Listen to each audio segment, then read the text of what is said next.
खुलुमबाय। बे समाव आं नोंथांमोननि सिगाङाव फुंबिलिनि मोननैसो गोनां रादाब लाना फैलायबाय। अन्नानै भिडिअखौ स्किप खालामाजासे जोबजासिम नायलांदो। दिनैनि फुंबिलिनि मोननैसो गाहाय रादाबफोरा जाबाय। गिबि रादाबाव दं मोनसे गोजोनथाव खौरां। भारत आरो पाकिस्ताननि गेजेराव क्रिकेट बादायलायनायाव मैया India versus Pakistan T20 world cup 2022 आव भारतआ देरहासार जानो हाबाय। नैथि रादाबाव दं डिमापुर पुलिस स्टेशननि गोख्रों सिग्रोमनायाव डिमापुरनि नेहाबारि जायगायाव साथाम ड्राग्स फालांगिरिखौ मैया हमनो मोन्दों। मिथिनाय बादिब्ला 2 केजि अपियाम ड्राग्स आरो बेजों लोगोसे 2,50,000 रां हमनो मोन्दों। मख'जाथावदि हमजानाय साथाम ड्राग्स फालांगिरिफोरखौ AET आरो सानजा पुलिस स्टेशन हानजाया डिमापुर पुलिस स्टेशनाव लाबोबाय होनना मिथिनो मोननाय जादों। थामथि रादाबाव दं सरखारि साख्रि आवलाफोरनि थाखाय रंजाथाव बाथ्रा। बिथांमोनहा मोनदेरबावसिगोन गावसिनि दान बान्थाजों लोगोसे उफेरा रां। मख'जाथावदि मैया कालि फुजानि फोरबोजों सोमोन्दो लाखिनानै आसामनि गिबि मन्थ्रि मानगोनां डक्टर हेमन्त बिश्व शर्माया फोसावदों दि सरखारि साख्रि आवलाफोरनि दैलि एलाउन्स एबा DA खौ 4% बांहोनाय जासिगोन आरो बे बोसोरनि जुलाइ दाननिफ्रायनो इफेक्टिभ जागोन होनना फोसावदों। दैलि एलाउन्स एबा DA खौ दान बान्थाजों लोगोसे मोनगोन होनना फोरमायदों होनना मिथिनो मोन्दों।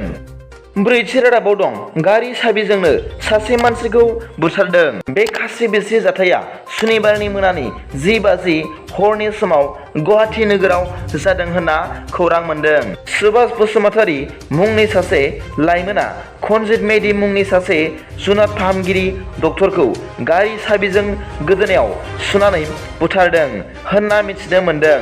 सुभाष बसुमतारीया ड्राग्स सोबनानै फैदोंमोन आरो बे मुगैथाव खामानिखौ मावदोंमोन होनना मिथिनो मोन्दों। मोनथिनो मोननाय बादिब्ला सुभाष बसुमतारीनि बिमा उषा बसुमतारीहा खनजित मेधिनिफ्राय 4,000 रां मोननांगौ दङमोन।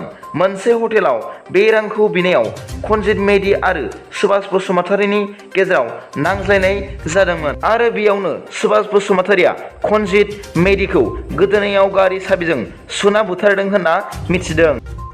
बाथि रादाबाव दं मैया क'क्राझार जिल्लायाव थानाय साइ एबा स्पर्ट्स अथ'रिटि अफ इन्डियानि स्टेडियामआ ISPL इन्डियान सुपार लीगनि जोबथा खेला गेलेनायाव 600 सा बर' लाइमोन सिख्लाफोरनि फोथार बुंजासे मोसानाया गुबुन हादर एबा गुबुन रायजोनिफ्राय फैनाय सुबुंफोरखौ जोबोरैनो गोसो बोनो हादों होनना मिथिनो मोन्दों।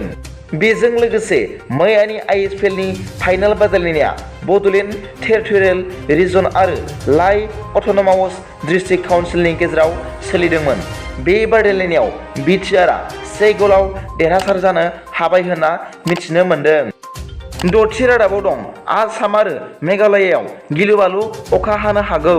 भारतनि बोथोर बिगियानगिरिफ्रा फोरमायनाय बादिब्ला जुब-जुब अखाया आसाम आरो मेघालय एबा माखासे नर्थ-इस्टनि हादरसाफोराव गोहोम खोख्लैनो हागौ होनना फोरमायदों।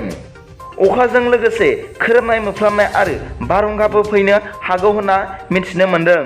बे अखा बारहुंखाया 26 अक्ट'बरसिम हानाय आरो बारनायनि आसा दं आरो बे बारहुंखाया 1 घन्टायावनो 40-50 किल'मिटार खारो होनना मिथिनो मोन्दों।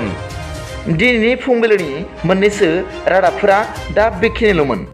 भिडिअखौ मोजां मोनदोंब्ला अन्नानै लाइक आरो साबस्क्राइब खालामनो दाबाव आरो बेल आइकनाबो थुनानै हो जाहाथे आं गोदान निउस आपडेट लानानै फैयोब्ला नोंथांनियाव सिगांग्रो नटिफिकेसन सौहैयो।